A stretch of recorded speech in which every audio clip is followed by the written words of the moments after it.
Hello everyone, welcome back to our channel Prep Nation. तो चलिए फिर आज के जो इम्पोर्टेंट करंट अफेयर्स के क्वेश्चन है उसको हम इस लेक्चर में कवर करते हैं। जिसमें पहला क्वेश्चन है, where did prime minister Narendra Modi inaugurated Aadi Mahotsav. प्रधानमंत्री नरेंद्र मोदी ने आदि महोत्सव का उद्घाटन कहाँ किया? तो आदि महोत्सव का उद्घाटन किया गया ऑप्शन बी नई दिल्ली में। ऑप्शन बी नई दिल्ली इसका सही आंसर है। और वहीं इस आदि महोत्सव का आयोजन नई दिल्ली के मेजर ध्यानचंद नेशनल स्टेडियम में किया गया था। The 23rd edition of the India International Seafood Show was held in which city? India international seafood show का 23वां संस्करण किस शहर में आयोजित किया गया? तो किया गया था ऑप्शन डी कलकत्ता शहर में। ऑप्शन डी कलकत्ता इसका सही आंसर होगा। Which state assembly has adopted resolution against uniform civil code? किस राज्य की विधानसभा ने समान नागरिक संहिता के खिलाफ प्रस्ताव पारित किया? तो वो राज्य जिसने अडॉप्ट किया एक रेजोल्यूशन अगेंस्ट यूसीसी, वो राज्य है option A Mizoram. Option A Mizoram. और वहीं जो मिजोरम के सीएम है उनका नाम है जोरमथंगा, और वही वहां के गवर्नर है कंभपति हरि बाबू। Who has been elected as new president of the Institute of Chartered Accountants of India? Bharat के चार्टर्ड अकाउंटेंट संस्थान के नए अध्यक्ष के रूप में किसे चुना गया है? तो चुने गए हैं option D Aniket Sunil Talati ji. Option D Aniket Sunil Talati. तो Council of Institute of Chartered Accountants of India ने 2023-24 के टर्म के लिए नया प्रेसिडेंट और वाइस प्रेसिडेंट का चुनाव किया है, जिसमें कि अनिकेत सुनील तलाती जी बने हैं प्रेसिडेंट, वहीं रंजीत कुमार अग्रवाल बने हैं आईसीएआई के वाइस प्रेसिडेंट। और वहीं अगर आईसीएआई की बात करें तो ये भारत का लार्जेस्ट प्रोफेशनल अकाउंटिंग बॉडी है जो आता है under ministry of corporate affairs. और वहीं ये फॉर्म हुआ था 1 जुलाई 1949 में। Which country will send its first ever woman astronaut on space mission in 2023? कौन सा देश 2023 में अपनी पहली महिला अंतरिक्ष यात्री को अंतरिक्ष मिशन पर भेजेगा? तो देश है option A Saudi Arabia. Option A Saudi Arabia. तो सऊदी अरेबिया अपनी पहली महिला अंतरिक्ष यात्री को स्पेस मिशन में भेजेगा 2023 के आखिरी में। और वहीं जो महिला जो सऊदी अरेबिया से स्पेस में जाएगी उनका नाम है रयाना बर्नवी। रयाना बर्नवी, जिनकी आप तस्वीर यहाँ पे देख सकते हैं। वहीं ये ज्वाइन करेगी सऊदी मेल एस्ट्रोनॉट अली अल कर्नी को। और ये जो दोनों व्यक्ति है ये इंटरनेशनल स्पेस स्टेशन में जाएंगे थ्रू स्पेसएक्स ड्रैगन स्पेसक्राफ्ट। और वहीं इस मिशन को स्पॉन्सर किया है private space company axiom space ने।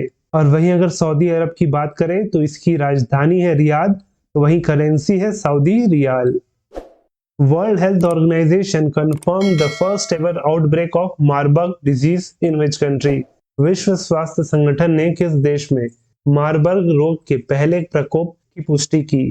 तो जो मार्बर्ग डिजीज है ये पाया गया है ऑप्शन बी इक्वेटोरियल गिनी में। Option B Equatorial Guinea. तो इक्वेटोरियल गिनी में पहला आउटब्रेक हुआ है ऑफ मार्बर्ग डिजीज। और वहीं इस बीमारी में जो फर्टिलिटी रेशियो है वो अप टू 88% यानी कि 88% तक है। और ये जो बीमारी है ये सेम फैमिली से बिलोंग करता है ऑफ इबोला वायरस डिजीज। और वहीं जो इक्वेटोरियल गिनी है उसकी जो राजधानी है वो मालाबो है, मालाबो। खेलो India youth games 2022 culminated in which city? Khelo India youth games 2022 का समापन किस शहर में हुआ? तो खेलो इंडिया यूथ गेम्स का समापन हुआ ऑप्शन डी भोपाल में। ऑप्शन डी भोपाल इसका सही आंसर होगा।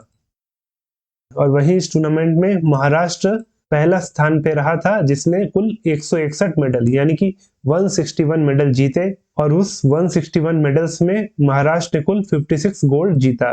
वहीं दूसरे नंबर पे था हरियाणा विद 128 मेडल्स, जिसमें कि 41 गोल्ड हरियाणा ने हासिल किया। वहीं तीसरा स्थान था मध्य प्रदेश का, जो ये खेलो इंडिया यूथ गेम्स को होस्ट कर रहा था। और वहीं मध्य प्रदेश ने कुल 96 मेडल जीता, जिसमें कि 39 मेडल्स गोल्ड मेडल्स था। वहीं इस पूरे टूर्नामेंट में करीब करीब 25 नेशनल रिकॉर्ड तोड़े गए थे, जिसमें कि 19 रिकॉर्ड तो सिर्फ और सिर्फ वेट लिफ्टिंग में टूटा। और बात करें तो कुल इसमें 5000 से भी अधिक खिलाड़ियों ने पार्टिसिपेट किया था और उन टोटल पार्टिसिपेंट में 40% जो थी वो गर्ल्स पार्टिसिपेंट थी। Who secured the highest bid of rupees 3.4 crore at the first ever Women's Premier League 2023 auction? पहली बार महिला प्रीमियर लीग 2023 की नीलामी में किसने 3.4 करोड़ रुपए की उच्चतम बोली हासिल की? तो जिसपे सबसे ज्यादा बिड हुआ था इस पहले वुमेन्स आईपीएल में, तो वो थी option D Smriti Mandhana. Option D Smriti Mandhana. और वहीं इन्हें 3.4 करोड़ में लिया रॉयल चैलेंजर्स बैंगलोर ने। Lalita Lazmi passed away in February 2023. She was associated with which of the following fields? Lalita लाजमी का फरवरी 2023 में निधन हो गया। वह निम्नलिखित में से किस क्षेत्र से जुड़ी थी? तो जुड़ी थी ऑप्शन ए पेंटिंग से। Option A painting.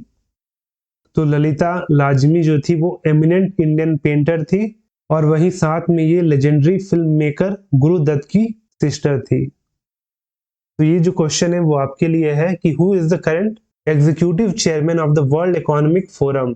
विश्व आर्थिक मंच के वर्तमान कार्यकारी अध्यक्ष कौन है? तो इसका सही आंसर आपको नीचे कमेंट करके बताना है। और अगर वीडियो अच्छा लगा हो तो वीडियो को लाइक जरूर करें और अगर आप चैनल पे नए हो तो चैनल को सब्सक्राइब करना ना भूलें।